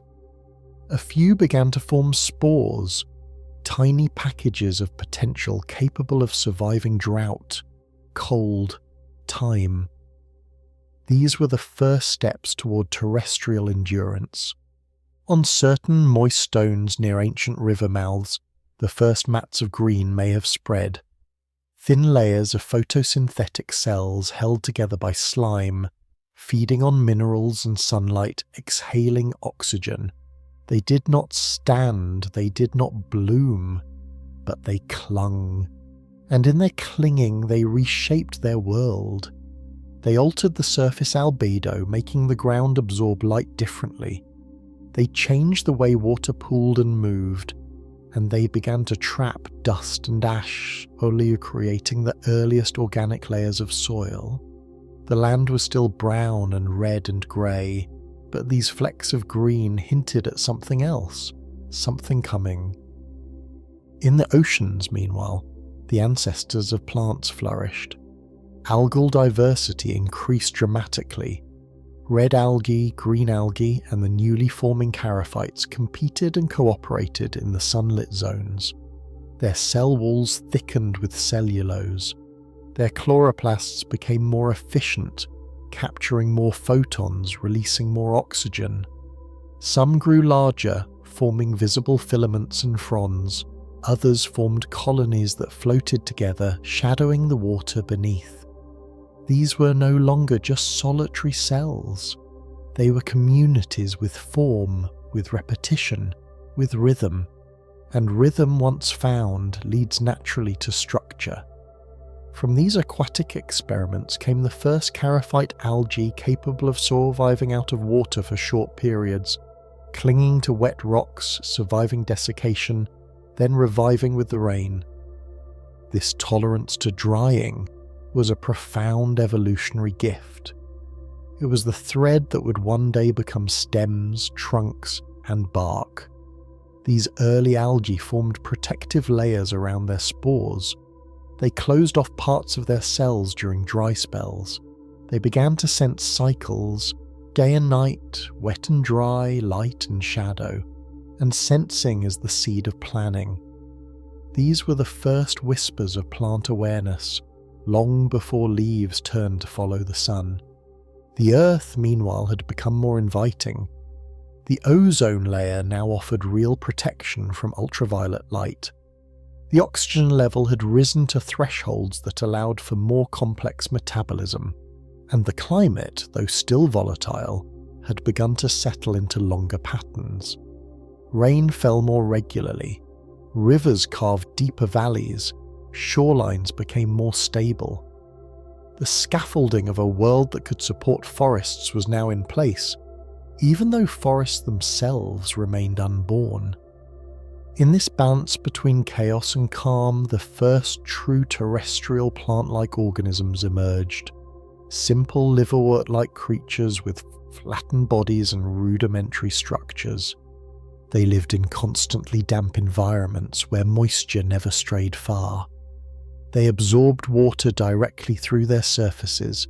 They did not yet have roots, nor veins, nor flowers, but they had taken the step that would change the earth forever. They had rooted into air. They had chosen land. Their presence changed everything. Their photosynthesis added oxygen directly into the lower atmosphere. Their tissues, when they died, formed the first real layers of terrestrial organic matter. Their bodies trapped sediments and shaped microhabitats. They created shade. They broke wind. They softened light.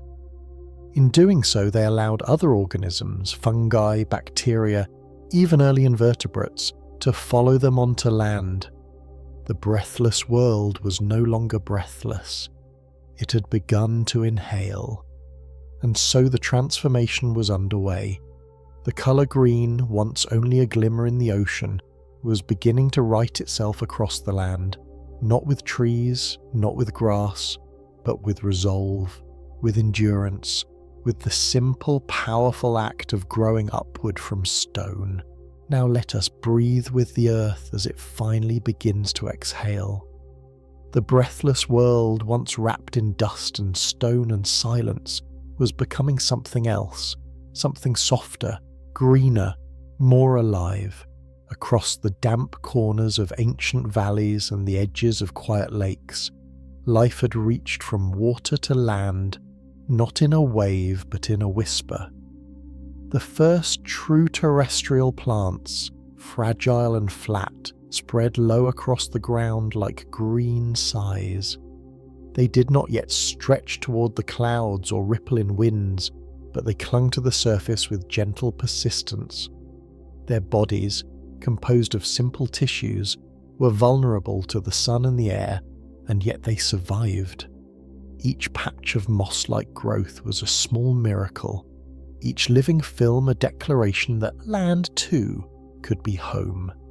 And with them came a cascade of changes that would ripple across eons. The oxygen they released was no longer only the exhale of oceans.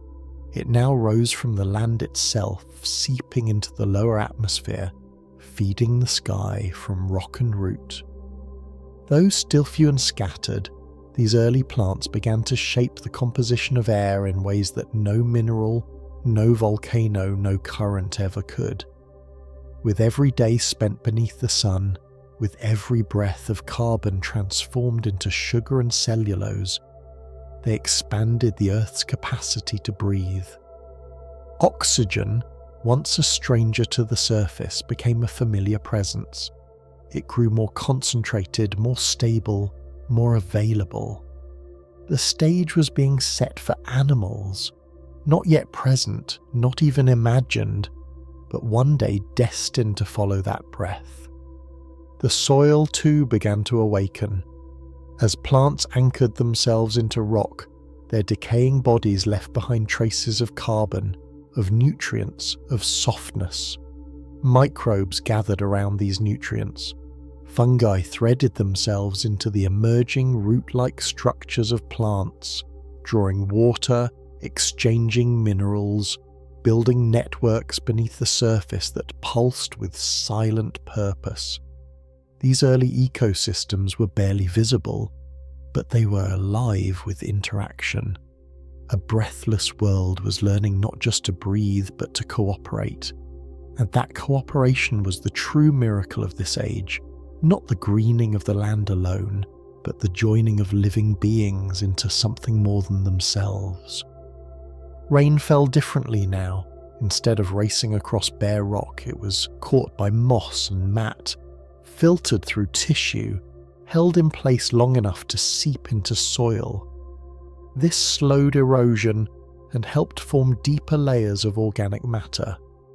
Water lingered longer, which allowed plants to push further inland, to colonize patches of land further from their aquatic origins. These new environments offered both danger and possibility. Dry spells could be fatal. The sun could scorch unprotected cells. But in facing these trials, life grew stronger. Some plants developed waxy coatings to prevent water loss. Others evolved simple pores that opened and closed with the air, testing the first steps toward regulating their own internal climate. With each adaptation, land became not just survivable, but livable.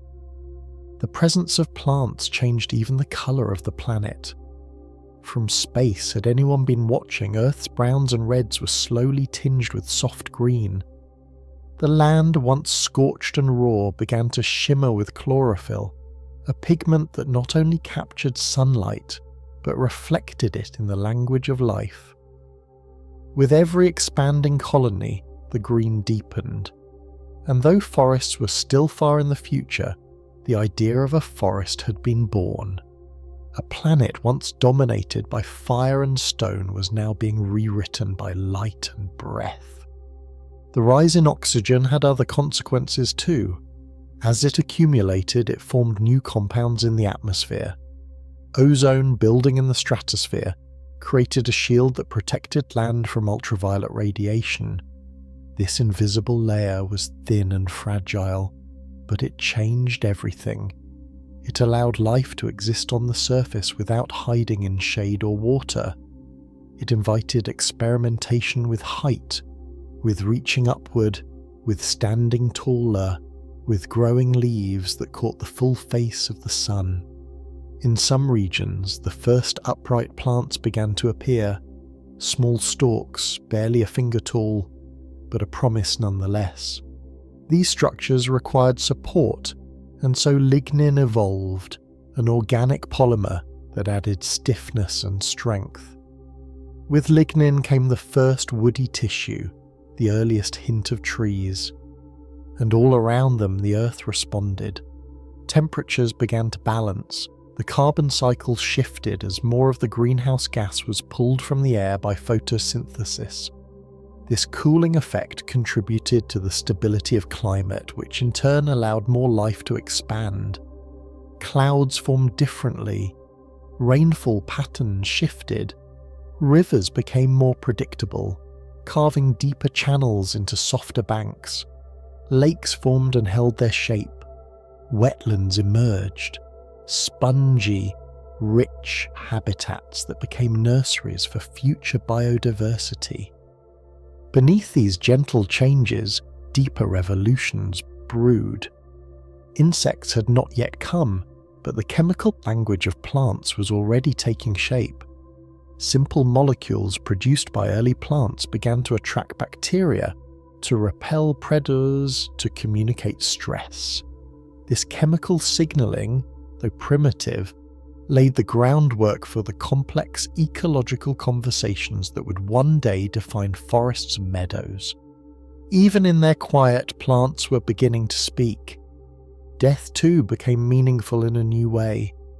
As plants died and decomposed, they enriched the soil. They left behind not just carbon, but pathways, spaces for water, homes for microbes, clues for the next generation to follow. Layer by layer, the land grew deeper, richer, more textured. And in these textures, new possibilities began to grow.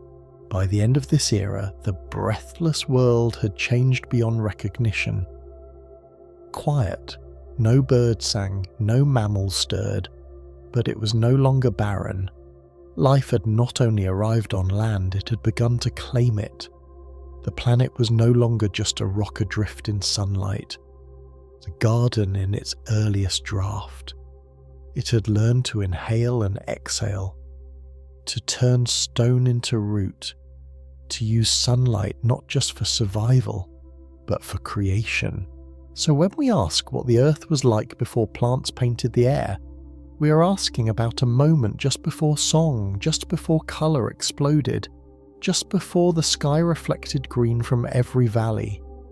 We're asking about a world that was not lifeless, but expectant. A world that had paused at the edge of beauty, drawing one last quiet breath before the chorus began. And in that pause, in that breath, everything was already in motion. Roots had found their grip. Light had found its partner. Breath had found its rhythm. And earth, once breathless, had begun to sing. Long before the stars were counted, before eyes learned to follow the arc of the sun across the sky, there was a moment when light first met life, not in brilliance, but in the gentlest whisper, a caress upon the membrane of a single, simple cell. It was not a dawn in the way we know dawns now, but a beginning nonetheless. The earth had cooled, oceans had formed, and chemistry had turned curious. In the shallows of ancient seas, near warm rocks or nestled in tidal flats, Molecules that had once drifted aimlessly began to arrange themselves into patterns.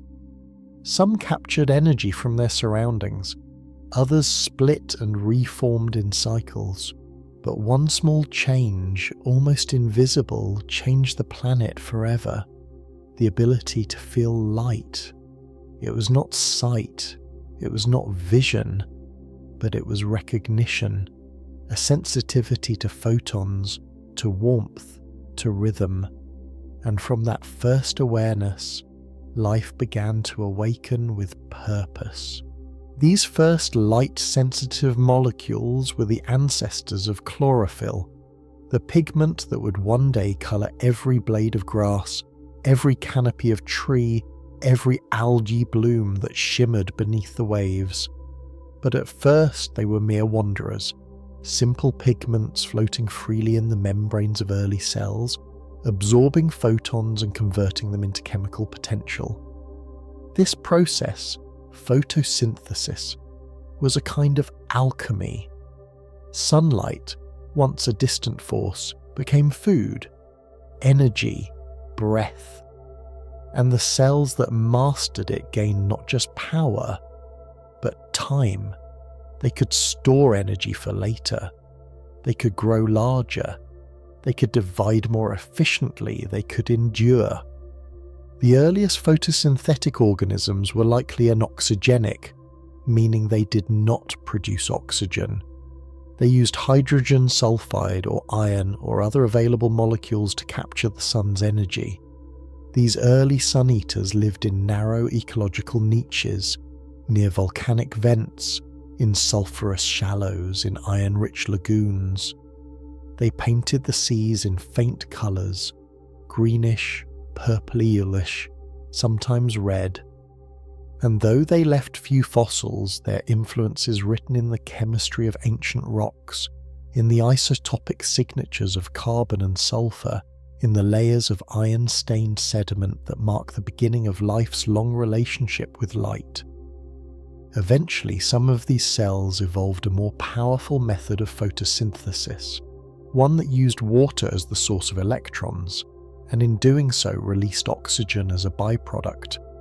This new chemistry was dangerous and transformative. Oxygen was reactive, disruptive, capable of damaging the delicate molecules of early life, but it was also powerful. The cells that could manage it had access to more energy, more growth, more endurance. These were the cyanobacteria, the architects of the Great Oxidation Event, the ancestors of all plants. They drifted in the upper layers of the ocean, forming vast blooms that turned light into breath, into possibility, into the sky itself.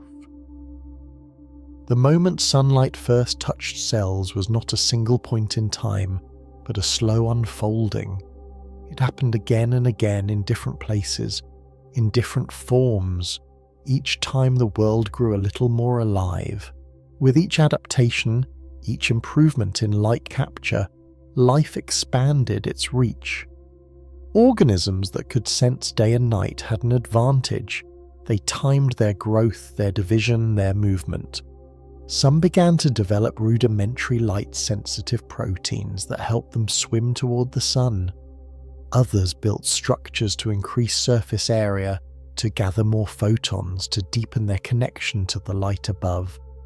The sun was not just energy, it became direction, it became rhythm, it became home. The ocean itself responded. With photosynthesis drawing down carbon dioxide and releasing oxygen, the chemistry of seawater changed. Iron, once dissolved in abundance, began to oxidize and fall to the seafloor, forming the banded iron formations that still mark the rocks of ancient Earth. These layers, dark and rust-red, are the fingerprints of photosynthetic life. They are not just sediment, they are memory, frozen echoes of ancient light. Over time, as oxygen accumulated, more organisms began to depend on it, evolving aerobic respiration to extract even more energy from their food. This energy supported greater complexity, larger cells, longer lifespans. and with complexity came new shapes, new functions. Some cells began to engulf others, not to consume them but to keep them. In one of the most important symbiotic events in history, a large cell absorbed a smaller photosynthetic one. The smaller cell, instead of being digested, continued to perform photosynthesis inside its host. It became a chloroplast, and the host became a eukaryote. This was the birth of plant-like cells, cells with a nucleus, with compartments, with inner architecture. It was a turning point that would lead eventually to every leaf and flower, every vine and forest. The relationship between light and life deepened. Cells began to organize into colonies, into tissues, into forms that could better harvest the sun, or flattened into sheets. Others stretched into stalks. Filaments formed that waved gently in the currents, catching sunlight from above. In each of these shapes was an intention, a response to the direction, the warmth, the invitation of light. Life, once drifting aimlessly, now reached with purpose.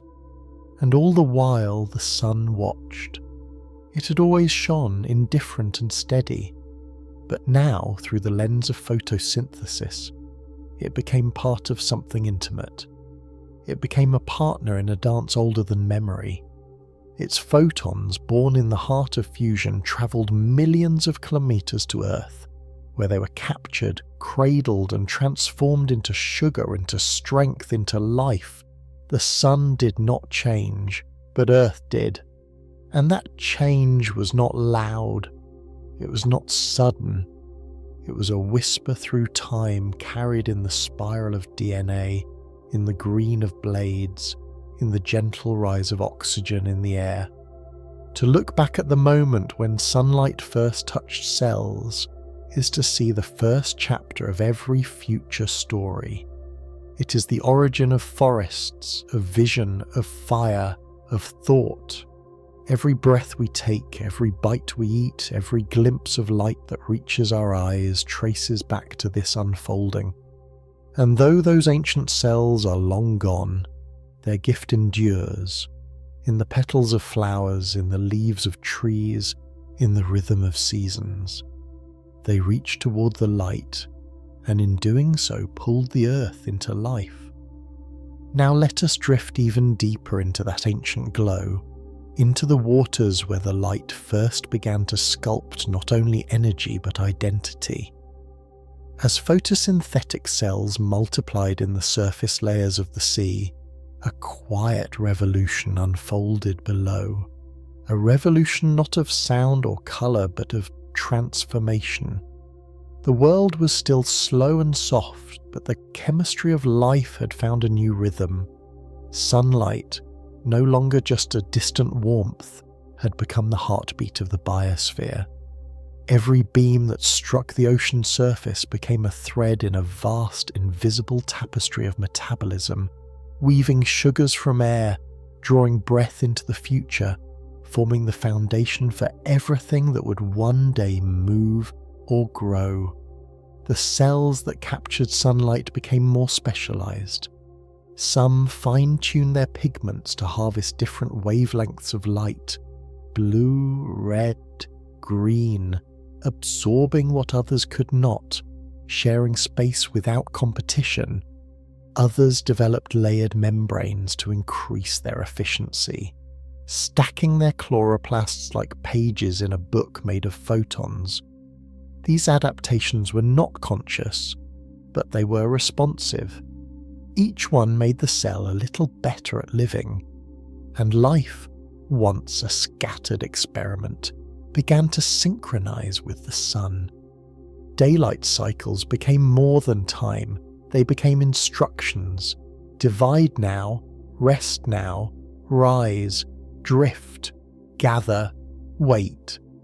The planet itself was becoming a clock, and light was the ticking hand. As cyanobacteria and early algae spread through the oceans, their influence became global. Oxygen production increased, and with it, the composition of the atmosphere began to shift more rapidly. What had once been a barely measurable trace of gas became a growing presence. For organisms that thrived in oxygen-free environments, this was poison. Many retreated to deep sediments, to brine pools, to hidden places where the new air could not reach. Others vanished entirely. Extinction followed innovation like a shadow, but from that shadow rose opportunity. For those who could harness oxygen, life became richer.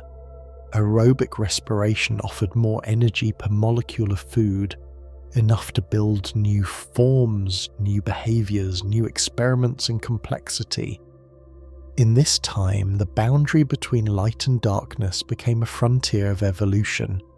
Shallow waters, once only sparsely inhabited, became centres of activity. Organisms crowded toward the surface, toward the light, forming mats and colonies and drifting blooms. The ocean became stratified not just by depth, but by life. Layers of water were defined by who lived where and why. Some preferred the very top, basking in full sunlight. Others hovered just below, avoiding radiation but still catching scattered rays. A few moved between layers, rising and falling with the day, their tiny flagella pulsing in rhythm with the sun. The biological clock had begun to tick. The influence of light extended beyond the cells it touched directly.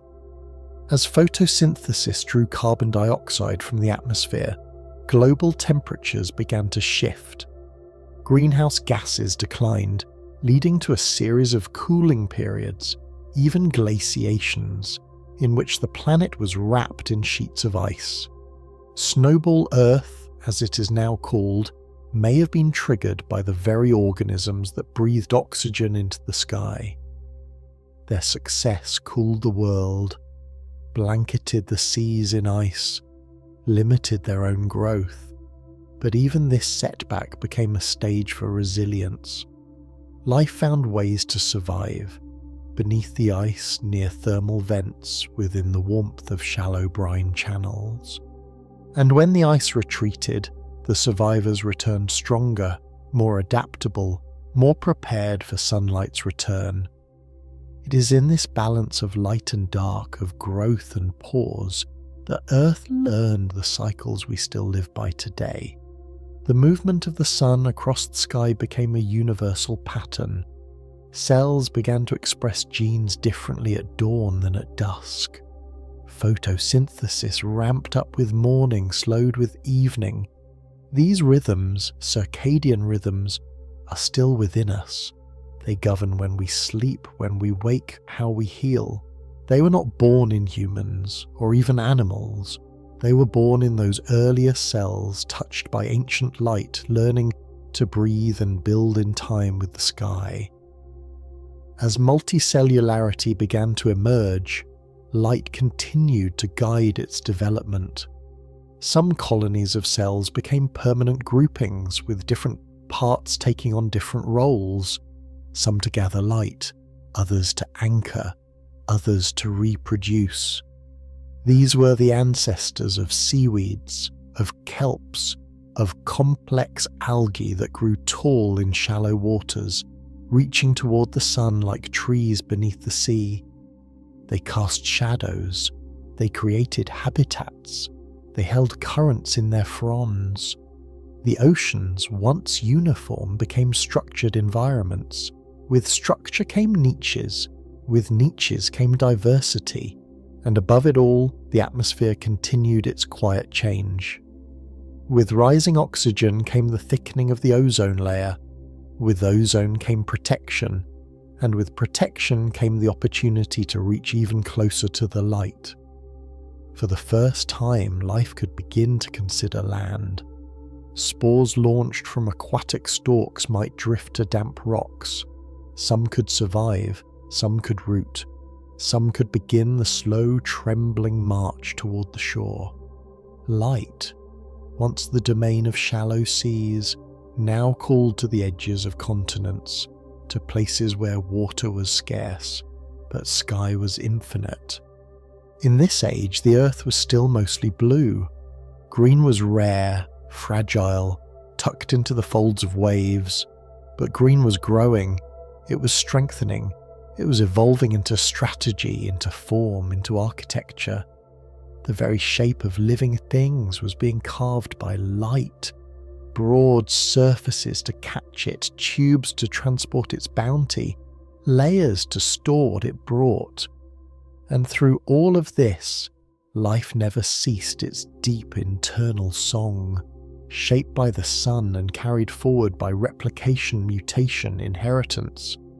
To understand the echoes of ancient light is to understand that nothing in life is untouched by the sun. Even in the deepest caverns of the human brain, in the molecular clocks that tick within our cells, the rhythm of ancient photons still lingers. It lives in coral that spawn with the full moon, in birds that migrate with the seasons, in seeds that wait for light before breaking open.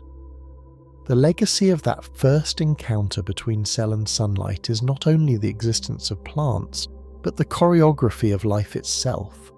Light gave us breath, but it also gave us time, memory, awakening. And though those first photosynthetic cells are long dissolved, their legacy remains. In the green of leaves, in the blue of sky, made possible by oxygen, in the red of sunsets filtered through a breathable atmosphere. The echoes of ancient light are all around us. We are made of them. And now, as we move to the final soft curve of this story, we arrive at the moment when ancient light, once only absorbed and held within the walls of single cells, began to ripple outward in new, breathtaking forms. The world had long been touched by sunlight, but now life had learned how to answer it. The earth, no longer a passive receiver of light's warmth, had become a mirror of its radiance. Organisms began to not only harness photons for energy, but to express the presence of light in the shape of their bodies, in the structure of their colonies, in the timing of their actions. Light had become both fuel and message, a language that life could read and speak. The transformation that began in ancient oceans had now seeped into every pattern of biology, into every rhythm of existence. Multicellular algae in shallow seas grew taller, broader, more elaborate. Some anchored themselves with holdfasts to rocks, swaying gently with tides, their blades wide and thin to catch the sun as it filtered down. Within their tissues, chloroplasts lined up like solar panels, each turning photons into sugar, feeding not just the algae themselves, but the microbial ecosystems they hosted. Tiny organisms hid in their folds, grazed on their surfaces, nested in the shadows they cast. Photosynthesis had grown from a cellular act to an ecological engine. Light, once held in solitude, now radiated into community. At the same time, in nutrient-rich pools and shorelines, life began its quiet march toward the edge. Spores from aquatic plants or complex algae carried by water or wind began to land on damp soil, on stone slick with dew, on the dark shaded creases of boulders warmed by the sun. Some perished quickly, others survived for a while, and a few began to change. They developed waxy coatings to reduce water loss. They formed more resilient walls around their reproductive structures. They began to stay upright just a little longer, to hold water just a little better, to reach just a little higher. These were not yet plants as we know them, but they were the first to stand in sunlight with intention, and the world in turn changed around them. With more oxygen in the atmosphere, fire became possible. Lightning strikes that once only split trees now ignited dry matter, releasing stored carbon into the air. The carbon cycle, already shaped by life, now included combustion. Ash fell to the ground and fed the soil.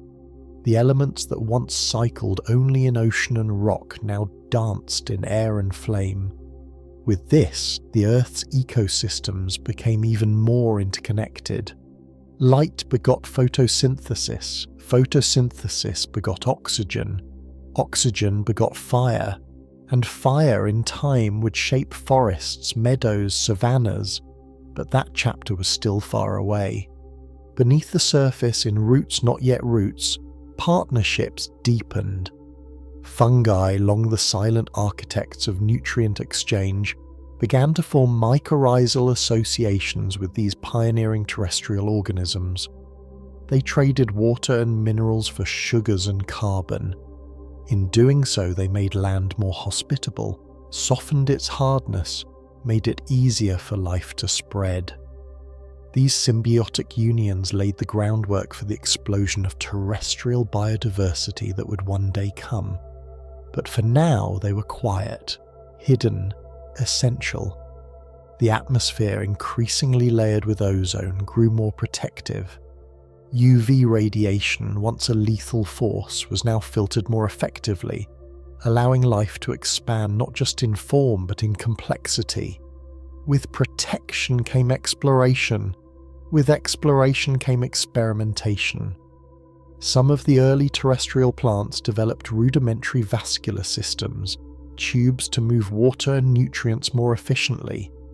Others evolved stomata, pores that could open and close to balance gas exchange with moisture conservation. These innovations, small in scale, monumental in implication, mark the beginning of terrestrial plant evolution in earnest. Light had become more than survival. It had become a sculptor of structure, of behaviour, of destiny. As plants spread, so too did their influence on the landscape.